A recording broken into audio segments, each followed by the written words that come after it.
This is not meant to be a cynical video. I have a job and I'm a happy guy. I simply don't know how to make money. Like, actually build wealth. Get rich. When I see people my age buying houses, traveling to Japan 7 times a year, and dining out in New York City for their every meal, I want that. If I buy a new iPhone without buy now, pay later, it would probably put me in the red. The only house I could even fathom owning in New York City is a Barbie doll dream house, but only if I do the buy now, pay later.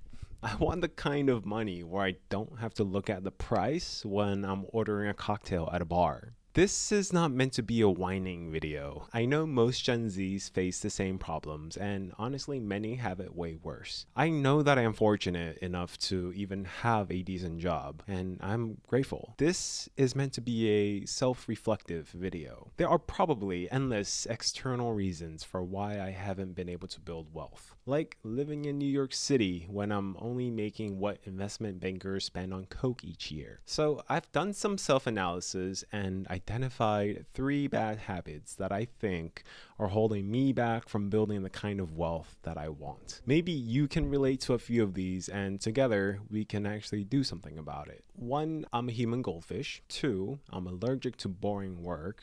And 3, I'm a professional quitter and I'm damn good at rationalizing it. Let's start with number 1. I'm a human goldfish. What does that mean? My attention span for making money is like a teen scrolling on TikTok. The first few weeks of any new business idea, new gym program, new get rich strategy is filled with so much passion and motivation. And then a few weeks in, when the motivation fades and the momentum slows down, I find another shiny thing to chase instead. I've started at least 3 Shopify sites for dropshipping and to sell beads in the EDM space. I've made exactly 2 sales, one from my best friend and the other one from my girlfriend. I know I need to dedicate consistent hours to one thing for it to actually grow, but knowing it and doing it are completely different things. I used to live with awesome roommates who always had friends over, and because of that, whenever people are over, I abandon my projects so I can go smoke weed and play mahjong with them. This got even more challenging when I started dating my ex at the time. Whenever she was over, I just ditched my beats project and watched whatever cheesy Chinese drama she wanted to watch on Netflix. I was following a rigorous gym diet back then too, so when she was over, we would just order Thai food or fried chicken. We ended up breaking up anyways.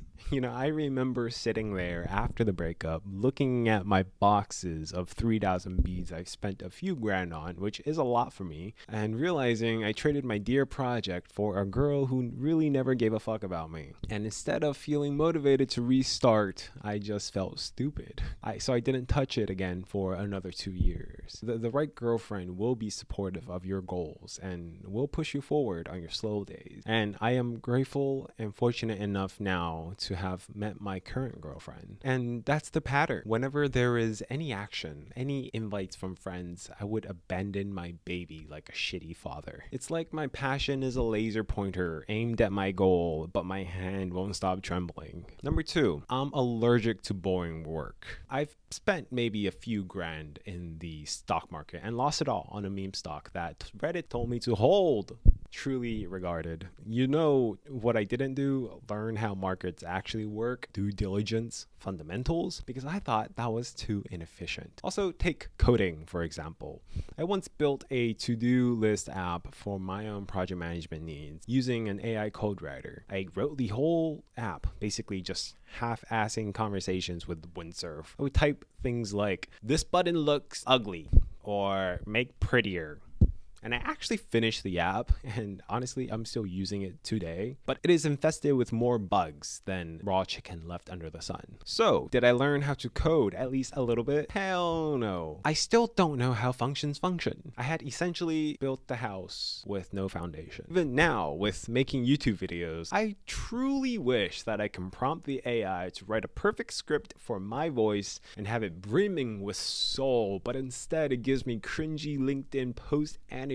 So here I am, fully written what you're hearing now by hand. Self-made millionaires all started at the bottom, with their hands deep in the mud to dig up their first pot of gold. Unless your dad can help you short Bitcoin with insider information, of course. Lastly, I'm a professional quitter and I'm damn good at rationalizing it. Remember how I mentioned that I stopped doing my beads thing because I was dating my ex? Well, I had a damn good reason at the time too. Here's my thought process. So many successful billionaires say, oh, my biggest regret is not spending enough time with the love of my life. And here I am dating someone who has the potential to be the love of my life. I mustn't waste this opportunity. Yeah, well, the difference between me and the billionaires is $1 billion and that they're actually putting in hard work while I'm just using it as an excuse. The to-do list app I made, I completely abandoned commercializing because AI makes it too easy for people to make their own version. There are already a plethora of other to-do list apps out there. And so what is the point in continuing? And when I said I started stock trading, a part of me wanted to drop everything I've said I'll try to do on YouTube and focus entirely on that instead. My old habits are kicking back in, but I'm stopping myself this time.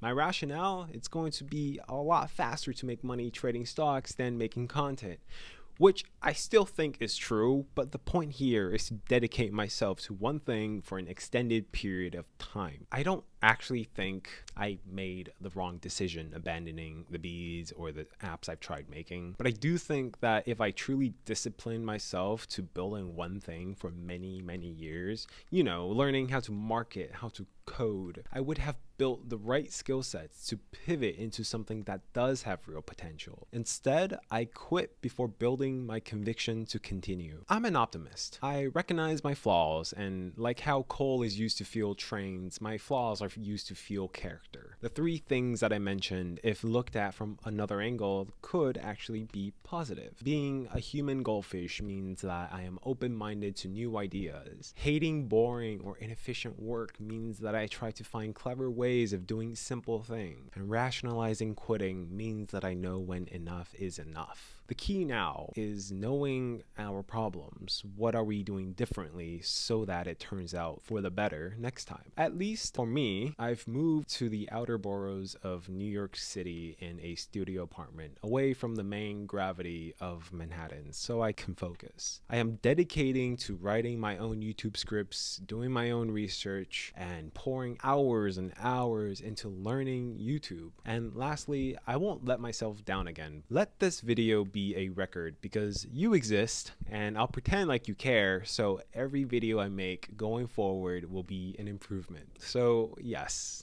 while I believe that these three reasons of mine have prevented me, or at least slowed me down, from building the type of wealth that I imagined as a kid, the lessons that I've learned from these three habits is what will enable me to finally break through. If you somehow relate to anything that I've said, I'd love to hear your thoughts. Maybe we can even start some sort of accountability group. That'd be fun.